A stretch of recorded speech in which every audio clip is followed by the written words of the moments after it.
Welcome to the acclaimed podcast, The Deep Dive, featuring your esteemed hosts, Andy Monitor and Drew Dinzik, powered by BetSperts.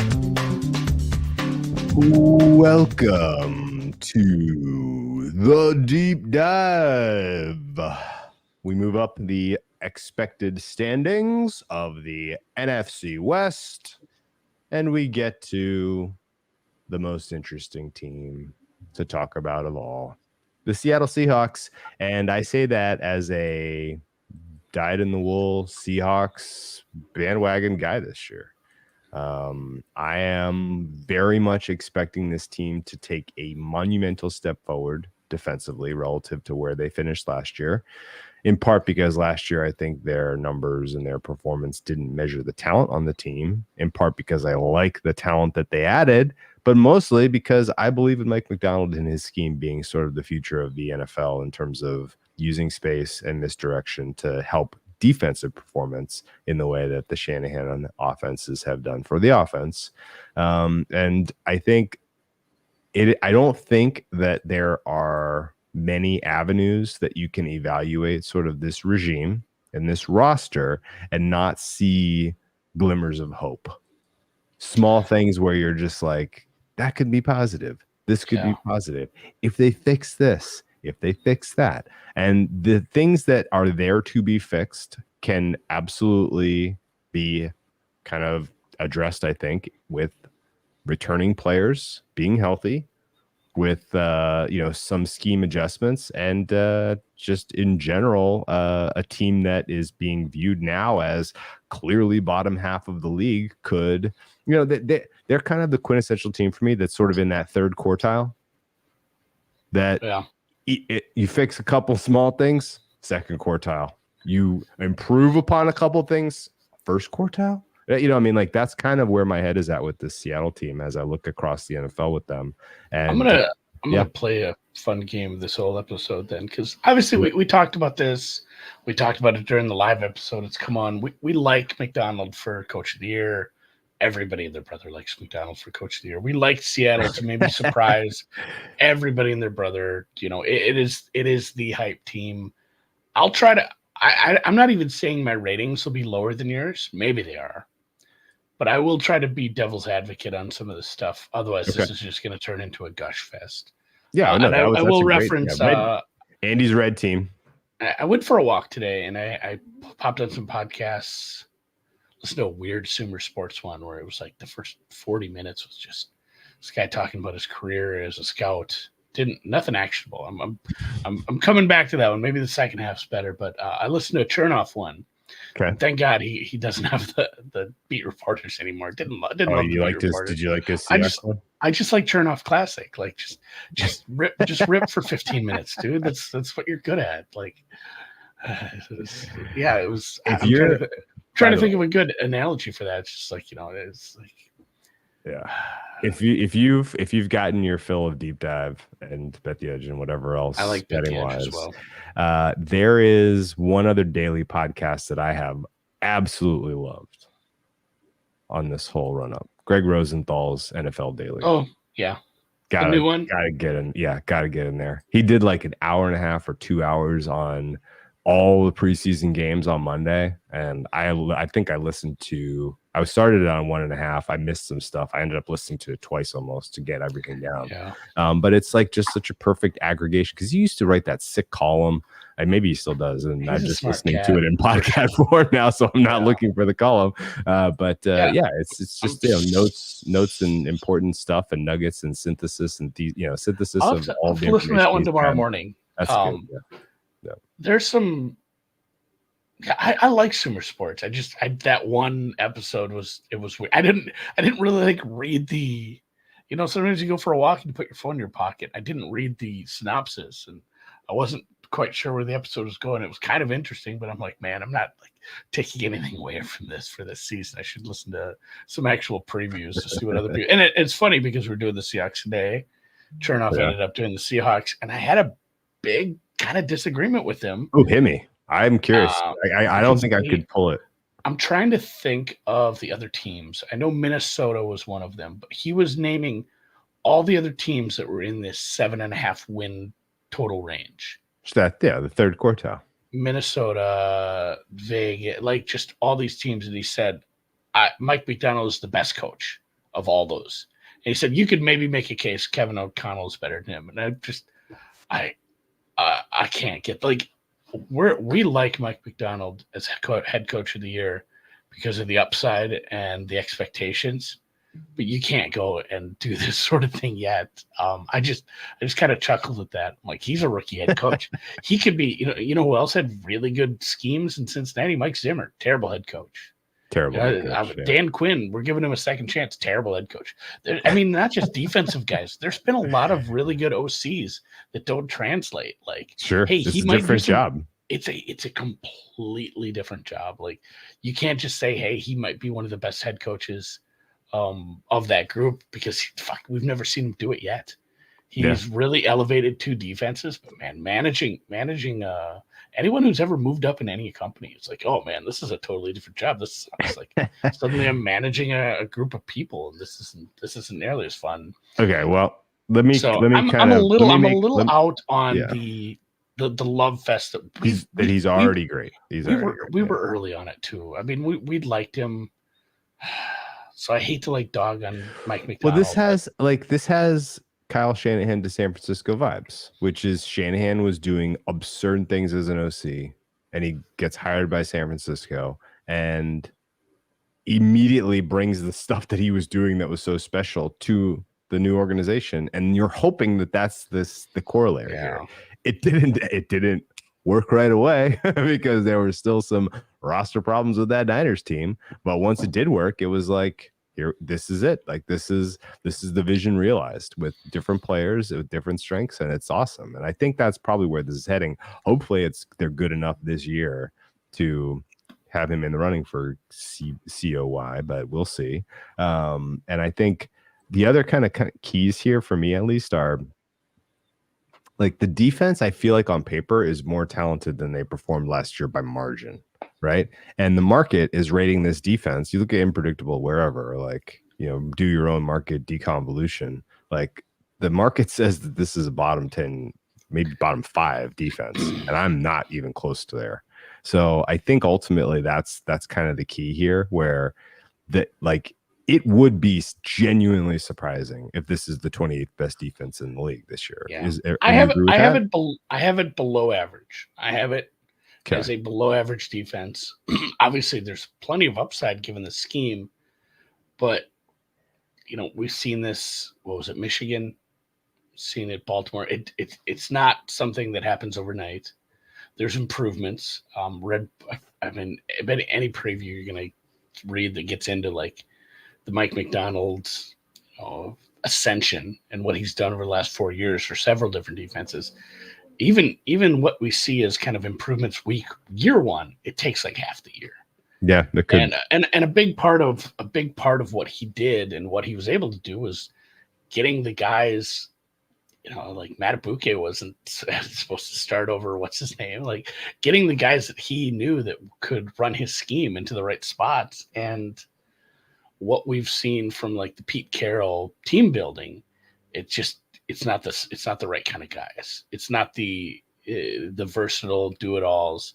He doesn't have a Kyle Hamilton who can do those sort of things. He doesn't have some of the pieces up front that can do those sort of things. So I'm a little more tepid on it being something that fixes itself right away, just because he has this, this scheme. Although there was a good note, I think it was Football Outsiders, that basically talked about like the too high shell replacing the cover 3. Yeah. And he's saying, the cover 3 was kind of what Legion of Boom. That's what we saw. So it's fun that they get to skip a whole level. They just get to skip the whole too high shell and go to the next big thing, which other teams are already running. And that's the other concern. If you want me to continue to play devil's advocate, is, eventually offenses figure out how to beat these too high safeties, the shell defense.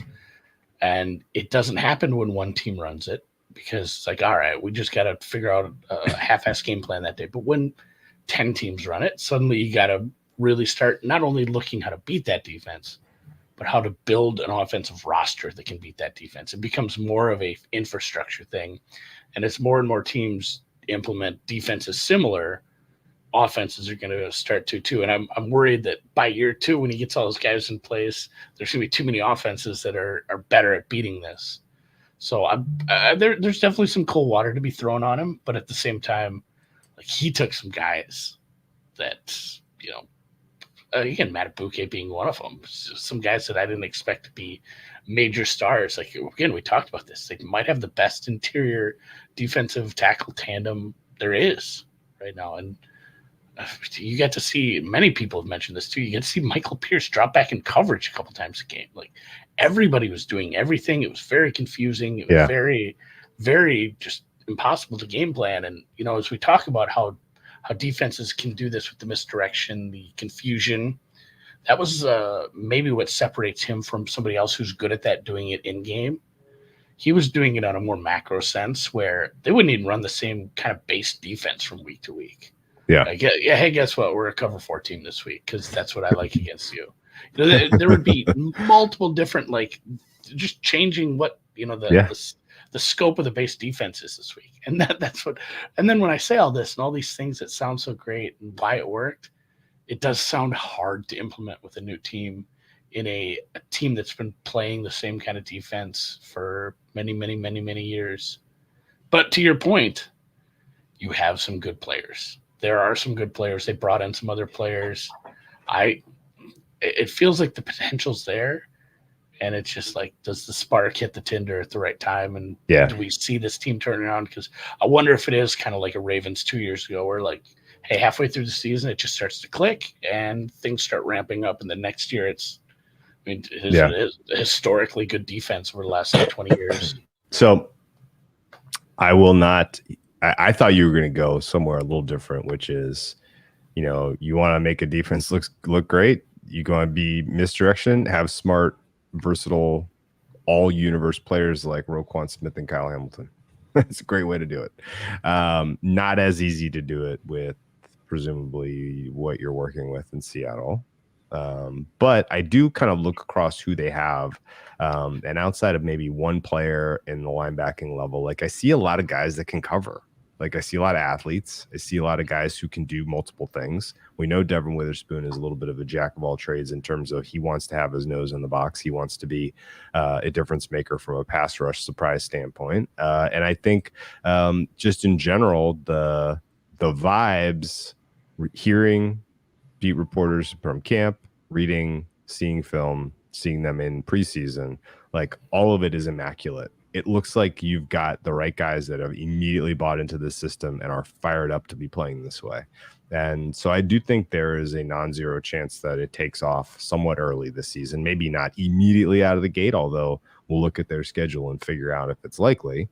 But I do think, just the fact that McDonald kind of spent a year sort of finding himself, kind of developing this identity. And then the second year came in and, like, stumped Ben Johnson, stumped Kyle Shanahan, stumped Mike McDaniel, right? Like, just those 3 games alone, like, hey, the guys that are trying to dictate space and you're trying to utilize the field in effective ways couldn't really do anything. And you look at how the Ravens ultimately get bounced. It wasn't because Pat Mahomes lit the fire under their ass. Like, they had that defense played well enough that day to win that game. You did Bobby Slowick in the playoffs too. You got Bobby Slowick, dead to rights in the playoffs. Like, it was all of sort of the up and coming visionary sort of guys. You had their card. The one kind of counter is that Sean McVay just kind of put it on you. But I think he surprised you that day because he was like, we're going to be a power rush team today. You're like, what? So you were kind of a little unexpected there. But I like the fact that he's already in McVay's head. Like, you want to go see a fun clip if you're a Mike McDonald maxi, go look at Sean McVay's visual uncomfortableness and anger that McDonald is in this division right now when he was asked that question. Like, I don't think that this is ultimately an experiment that's going to have high likelihood of delivering championship to Seattle. Let's not go that far, but is this like the next kind of cool defense? And he is sort of the kind of the Shanahan equivalent author of it, yes, I think so. And and it's funny too. I'm still more excited about what Grubb can do with these receivers. Well, that's the other thing is that that's the other thing. Like the more I read up on him and saw oh, hey, it's a. What did they do at Washington? Like, oh, there were a lot of deep passes. Oh, they did have 3 good receivers. Oh, they did have some physical receivers that could get open deep.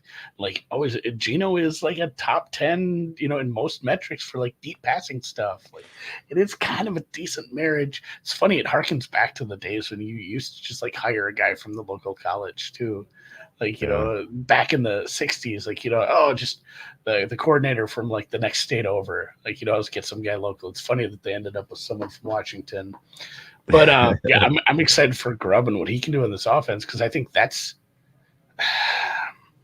always a quicker fix.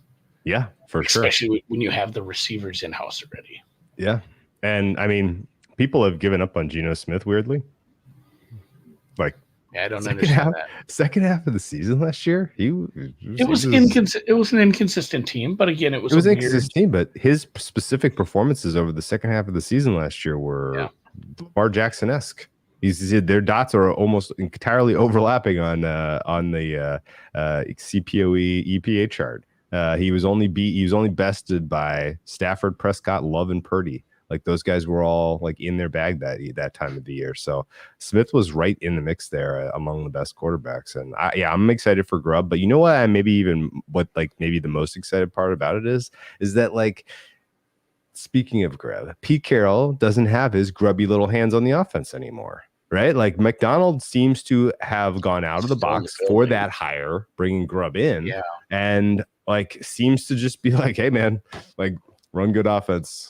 Go get a big guy. I like that delegation as opposed to Pete Carroll, where he was like literally like, well, I need a guy that's going to establish the run. Like, if we like Pete chomping on his gum, Pete Carroll, like, we need, what was it, 52 completions plus rushing attempts per game or something, some dumb shit like that, where he thought there was some magic threshold, as opposed to the idea that you run to put the game away. And he was, oh no, we got to establish it. He was sort of the quintessential defense's weaknesses and try to score points. Yeah, right.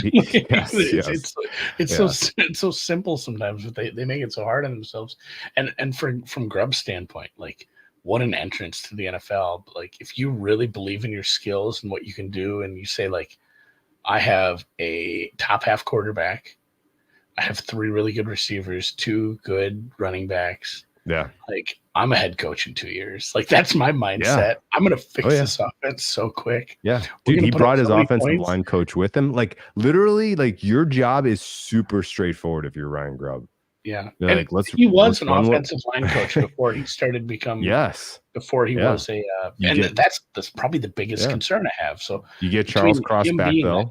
And Charles Cross, by all accounts, is playing back at the level where he was on trajectory to, which looks elite. I think you just need to solve the interior of your O-line, and all of a sudden this thing looks like it will work, in my opinion. So I don't know, man.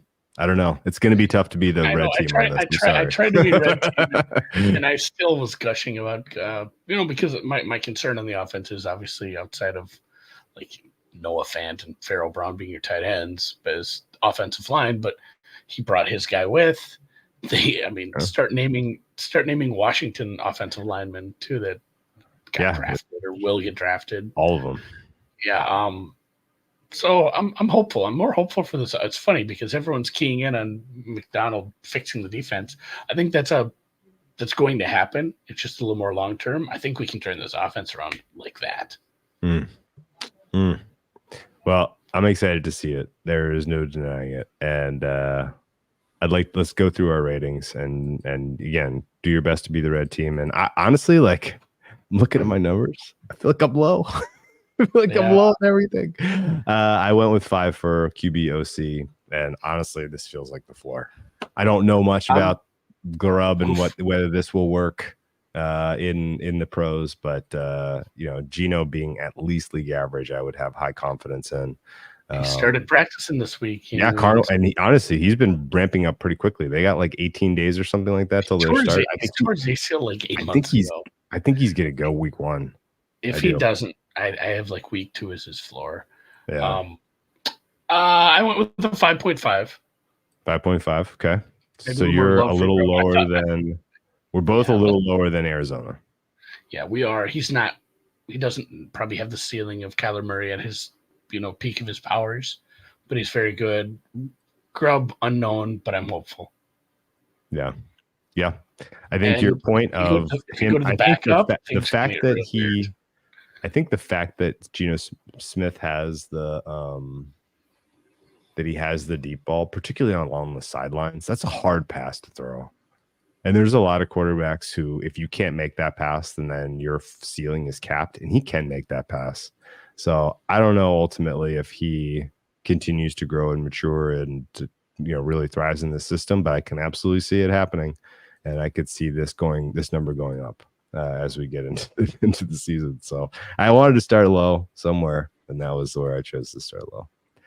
Skill position group for you? What was this? 7.5.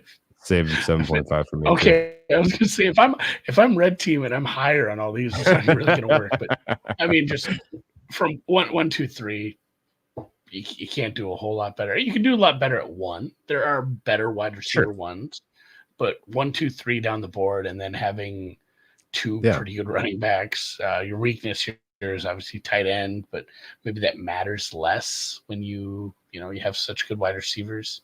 Even some decent backups like Bobo, Chenault, Eskridge. It's not the worst names for depth. Those are the kind of guys that are playing wide receiver 2 for other teams. So it's nice to have them as your backups. So 7.5. That's fine. I also like in a common theme. I am more inclined to give you a positive grade if you have if you have variety, and they do. So that's exciting. Can't really add much more. I like this. And yeah, Fant and Brown, good enough run blockers. Yeah. Sure. True. O-line. Ooh, this is going to be where I'm low. I went with a 3.5. I'm at 3.5 also. We're exactly on the same page there. Just lockstep on this one. That's funny. So Charles Cross is very decent. I'm going to bump Geno to 5.5 so that we're exactly the same. We're both at a 55th percentile then. But yeah, the Connors Williams would maybe bump this up if he does start. I'm penciling him out for week 1. I have Oluwatimi in, which isn't it's not great, but he's serviceable. But like Tomlinson, free agent from the Jets, going to be your guard. He wasn't great with the Jets. No, he wasn't. Abraham Lucas struggled at your other tackle spot. Yes. It sounds like they have not decided if it's going to be Christian Haynes, the young man that they drafted. He's a rookie at your right guard spot, or Anthony Bradford. This is another one. This is one I mentioned. It sounds like Haynes is beating out Bradford to me. I read something else today.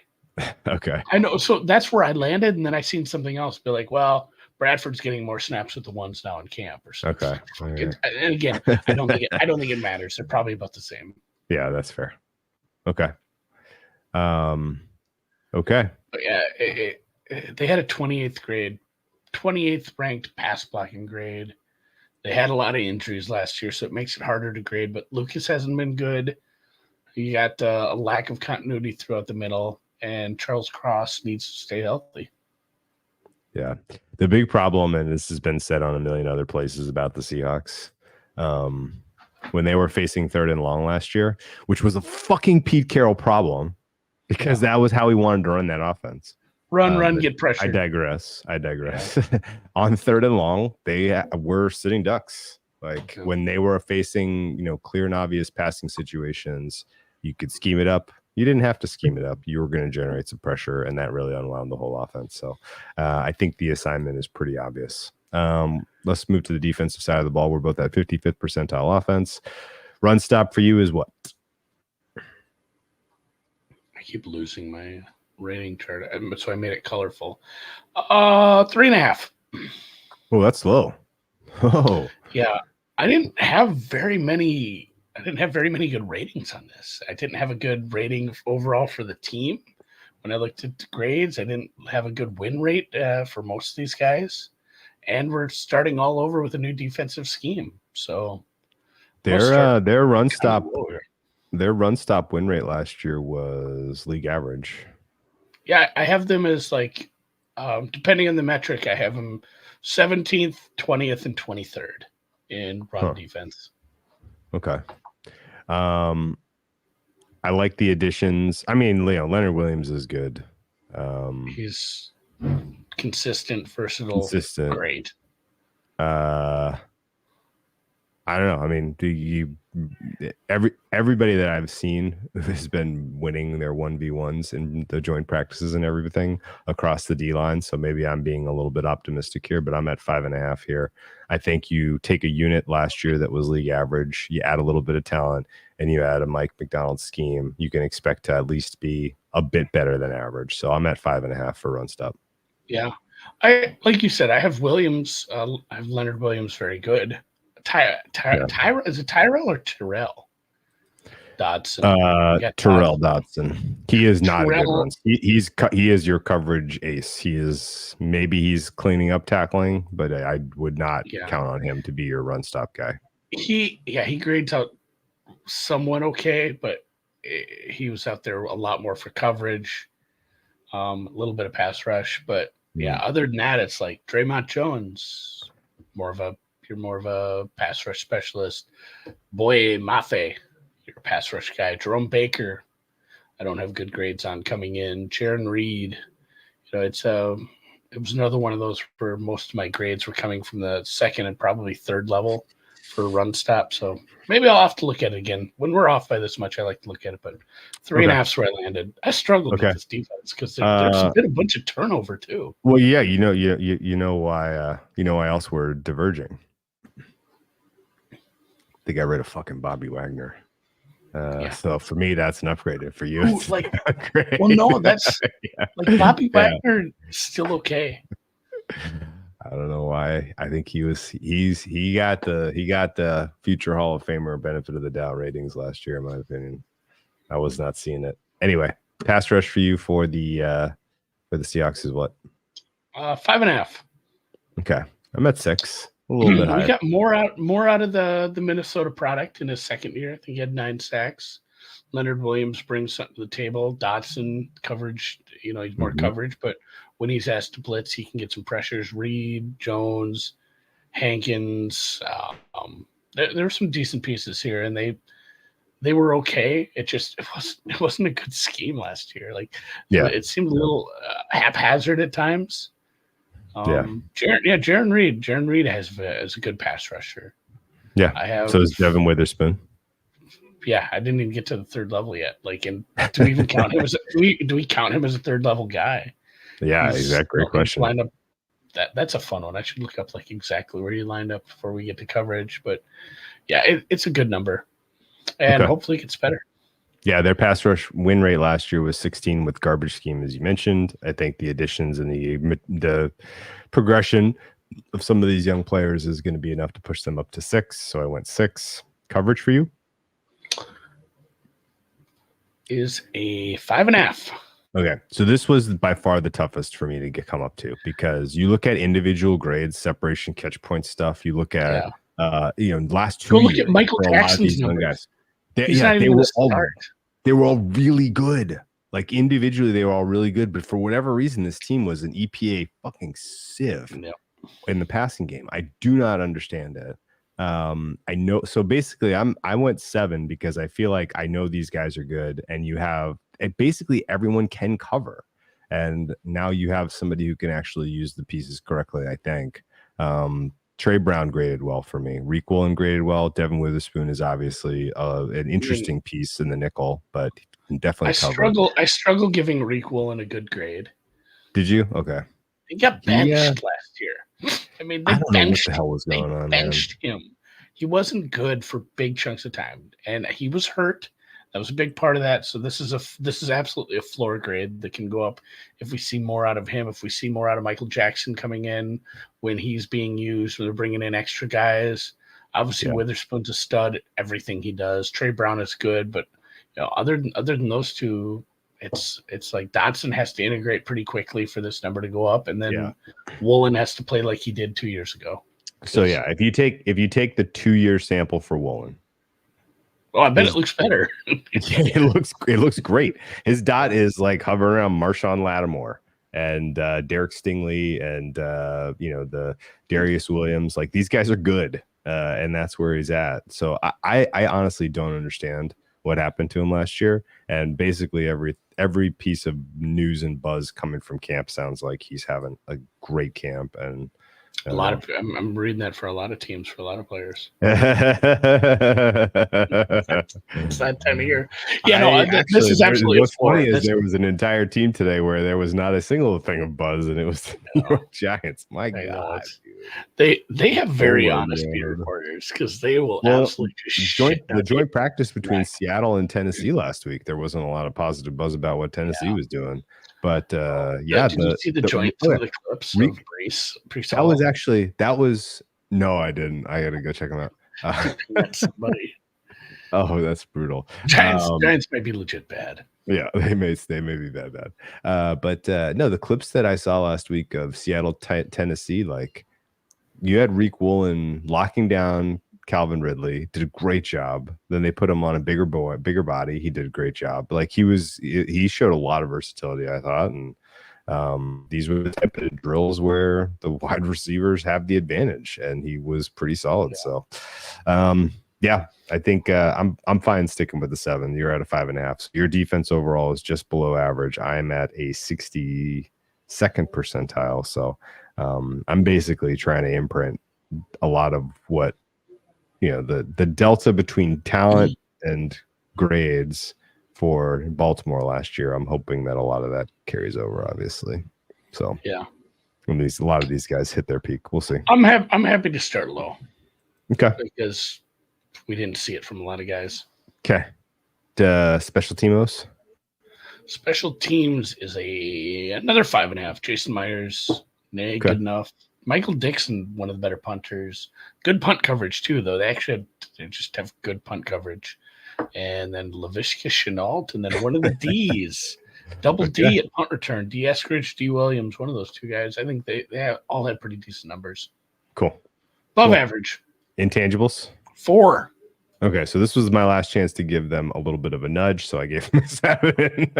Yeah. I don't have a good reason for it other than he's never won a game as a head coach.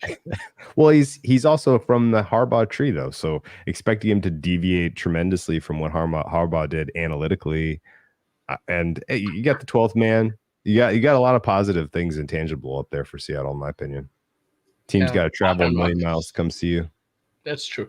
You know what? I'm going to bump him to a 5. I didn't really. 5, okay. I went heavy on coach here. That is not a great travel spot for anybody who has to come, especially these East Coast teams. It's a good fan base. It's a good crowd, even when they're not as good. So I'll go up to a 5 there. I have it as a 53rd percentile team. Okay, so is that a +2, +1.5? Where are you at there? I didn't even write it down. I don't think I did the math on them. I cut this one kind of close. 53rd. Looking at your other numbers is going to be like it's a 1.5. It's a 1.5. Okay. I'm at 57th and +3. Okay. So, surprise. Maybe I was a good wet blanket. I think, a lot of it was just.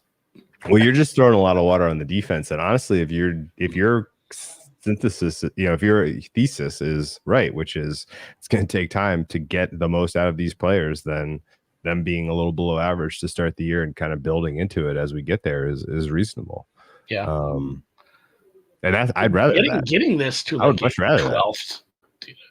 That's fun. The ceiling for both units are probably like top 12. Yeah. Because you know what, Andy? That's a playoff team, guys. You don't win Coach of the Year week 1, 2, 3, and 4. You do not.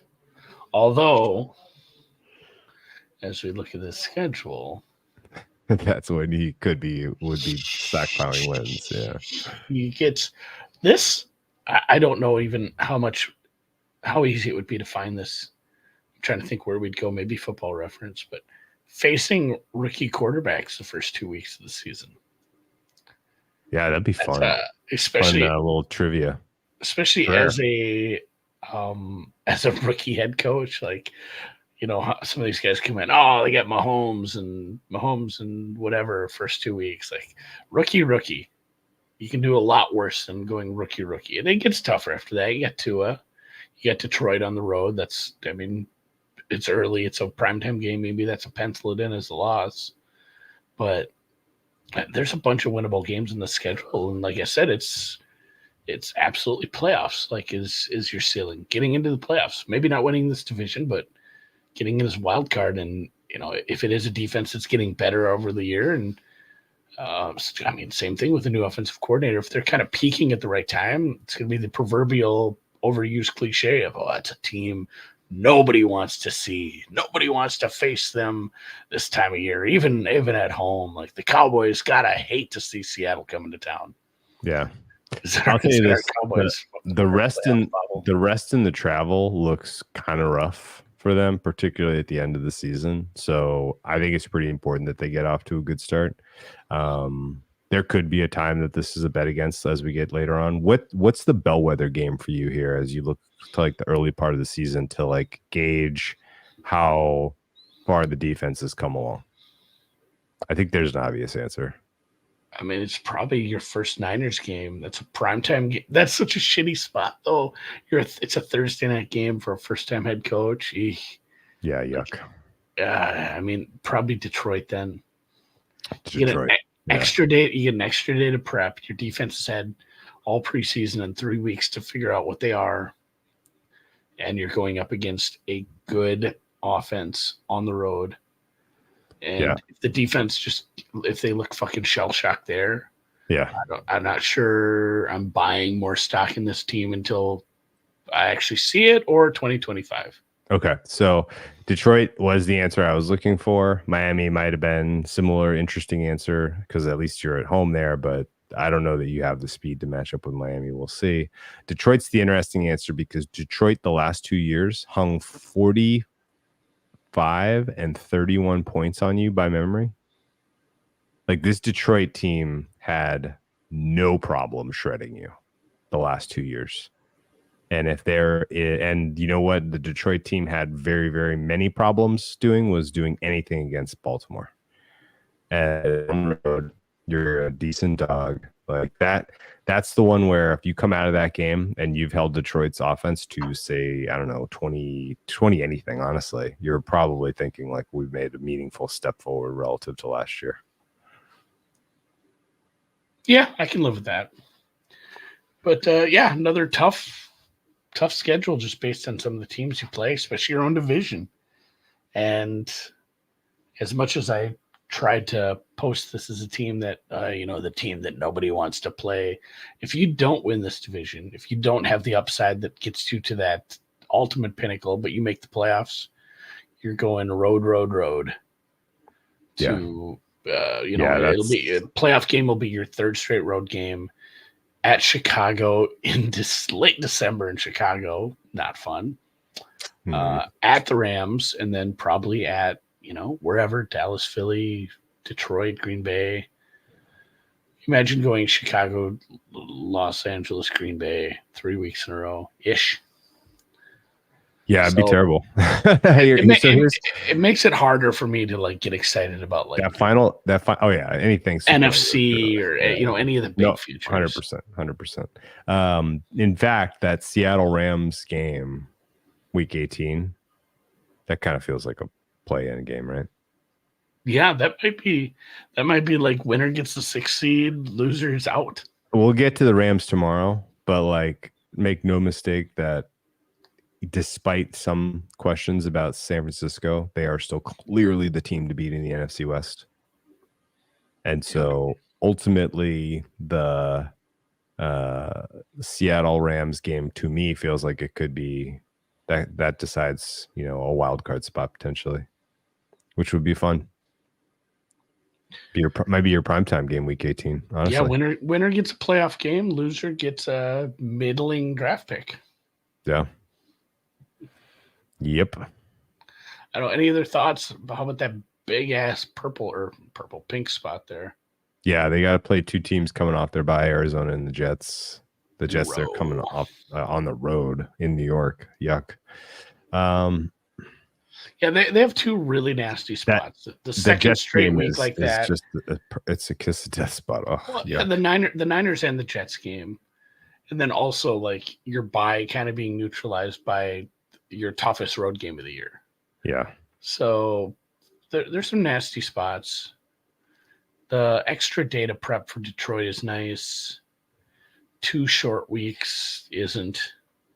Both of those 2 short weeks, the Thursday night games being a road game at Chicago late in the season, the other one being just at the playing the Niners even at home.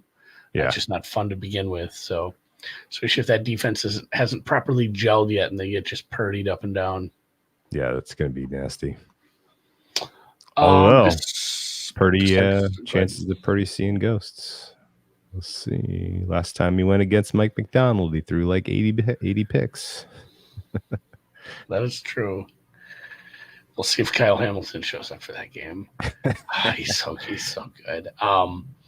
Any other thoughts on just bets besides the coach of the year one? Honestly, the coach of the year, like the fair price that I would stop betting that is probably like around 15-1.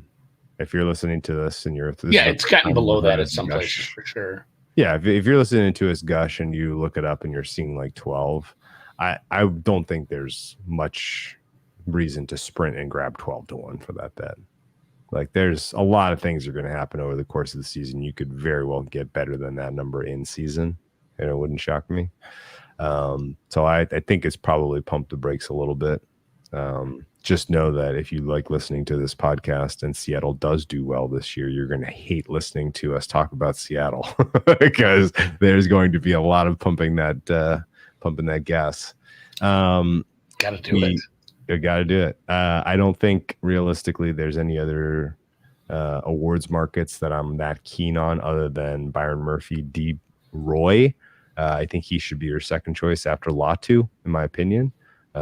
He's still kind of in the 10-1 range. He probably should be same kind of price as the likes of the Chop Robinsons of the world. Yeah, we didn't really get into him. I'm interested to see how that goes. He was clearly the best interior defender in the draft, but I'm just going to see what his rotation looks like for now. Because they have, you have Williams, they have some other guys. You got a lot of guys. Yeah, you got a lot of guys. The playoffs, yes. You have many men. I almost think if you want playoffs, yes, you could probably just take money line week 18. You can sit on that right now. I don't think it makes a ton of sense to play playoffs, yes. Because again, the big bet on this team is McDonald is going to get the credit for taking a 27th, a defense that's supposed to be 27th or 28th, and playing them up to the 6th or 7th, right? That's how this happens. And being in the mix for the playoffs along the way, and having some high profile defensive performances against the elite offenses, which are all on your schedule, right? That's the narrative. I still don't think that's the narrative. No, you think it's the team overall? Offense. Okay. I think the offense it's what we've seen from Geno when he was at the peak of his powers during the Canales year. What we've seen sporadically last year, the wide receivers you have, the running backs you have, and if we see any sort of gelling this offensive line, I think the offense has so much of a better chance to be good first, and then the defense comes along slowly. I don't think ceiling is top 6. First year, maybe top 12. Maybe you get up towards that top 10 range at the end of the year when it's starting to become apparent he's figured out who goes where, and there's going to be a lot of trial and error. And it's hard to work that all out in the preseason. So, yeah, I think the offense is leading the defense here, and then the defense comes along, and then it becomes a real pain in the ass team to play. Yeah, I dig it. NFC West games in general are going to be fucking awesome. Always good. Remember every one of them joke 2 years ago? We were just we just take the dog every time. Yeah. Oh, the NFC West, we should take the points, right? They're so close. They're all fun. It's all good teams, good games. I'm fired up. So I am hoping the Cardinals offense is good. Yeah. As good as it can be, even if it's a kind of an overall shitty team, because like you said, all those games could be so good. Yeah. Yeah. Did you know Mike McDonald? Oh, he's now second choice for coach of the year at Bookmaker now. It is. That's gotten a little out of control. Shark has been jumped. I'm actually looking at that market to see if there are some other guys that need adding. Well, they just keep shortening all the vig in that. I know. I mean, shorting all the prices. Everyone was like, that was my favorite thing. Everyone was so pumped, like, "Oh, DraftKings, yeah, they listened to us. They didn't put the tax in." And then like the first odds come out for like anytime touchdown scorer for the first game, and the first 5 guys are all like plus 105. Amazing. Like, I wonder where they're getting their money now. These one, and I said that. I said, do it. Who could have seen that coming? I didn't think of like the game day the one-way markets on game day. Like first touchdown score is a great way to just clean people up. Nobody's shopping on price. They just want to bet their guys. Of course. Anything else in the Great Northwest? I don't think so. Did you see Pete What about Carroll's some Geno teaching stat? at USC? Yeah, Geno. Remember when he left USC? Yeah. Like, I'm about They're to get bringing sanctioned. him back to teach somehow. some way. Hopefully it's business ethics. What do you think about like Geno, like most passing yards? I mean, he's going to be taking a lot of deep shots. The problem is if they don't fix the O-line, that's dead. That's a It might just be dead. It's a DOA, right? I mean, you can be taking shots, man. Maybe that's a good. We didn't really longest touchdown over. We didn't really talk about the downside, but like if this all of a sudden is the Sam Howell show because whatever happened to Geno's knee, ankle, whatever he got checked out for somewhat serious, concerns during the preseason, which stopped me in my tracks for everything. People were like excited about Sam Howell. Like, what the fuck? What did you watch last year? He was like the worst. He's a walking sack. He's just like a walking negative play. Like even throw, it's like 3 times a drive he makes just a back-breaking mistake. Yeah, I had a funny like what the hell moment when I was trying to cap the most passing yards market specifically to see if I was a bet on Joe Burrow, and somehow Sam Howell led the league in attempts last year. Did you know that? Well, that's the thing. Like the coaching staff didn't give a shit at that point. So it was like, we're losing. Just he's getting sacked on every third drop back. Well, hey, running backs, you guys can just head home. Go to your condo. You're done. We're gonna let him throw like 54 times today. He's gonna get hit so many times. I don't know if they were like, maybe he'll get hurt eventually. Just keep throwing the ball. It was absurd. Some of those games. Oh goodness. Yeah. All right. Well, somebody brought that up at the end of the year, and I had to look it up. I'm like, holy shit, he does. Yeah, I think Bieniemy just said, "Fuck it." Like this team isn't good. Let's check it. Yeah. So I mean, I'll be holding my breath anytime we get an injury report on Geno Smith until we see him play and he looks good. I think the running back depth is a little bit worth following as well for this team. Charbonnet has been hurt for a lot of camp. And there's been some other funky, weird shit there with the depth at running back. Yeah, that's probably it, though. I think so. I don't know. Anything else you got? Who do you think is a bigger producer in this offense, JSN or Tyler Lockett now? Who is the true wide receiver too? I think we get the JSN Assance. JSN Assance, yeah. Like he's so finally he's another one. We got to talking about that with Arizona and how good Harrison was at times. Like, man, yeah, he has some tape. He does. It's crazy how some of these guys just don't work out. Go look at Jerry Jeudy tape, man. Obscene at times. Like some of these guys that played for some of these really good offenses in college, and it just sometimes it doesn't happen. Yeah. Well, Jerry Jeudy doesn't have that dog in him, which hurts. He really does not have that dog in him. All right, let's wrap it up, man. Speaking of that, I'm going to go home, pet my dog, just get some sleep. We'll be back tomorrow. Just normal time? You good for normal time, or what do you got? I'm good for normal time. Okay, we will do the Rams at 6 p.m. Central Time, and we'll follow it up however long that takes with the San Francisco 49ers. Maybe we'll have some resolution on the Brandon Ayuk situation by then. I doubt it. We did push the West late because of that being one of the deals, but one of these days we'll get some resolution. So appreciate you guys. Hit the thumbs up. Let us know if you disagree with anything. We're on Twitter. You know where to find me. Peace out. 6 of these left. It's crazy.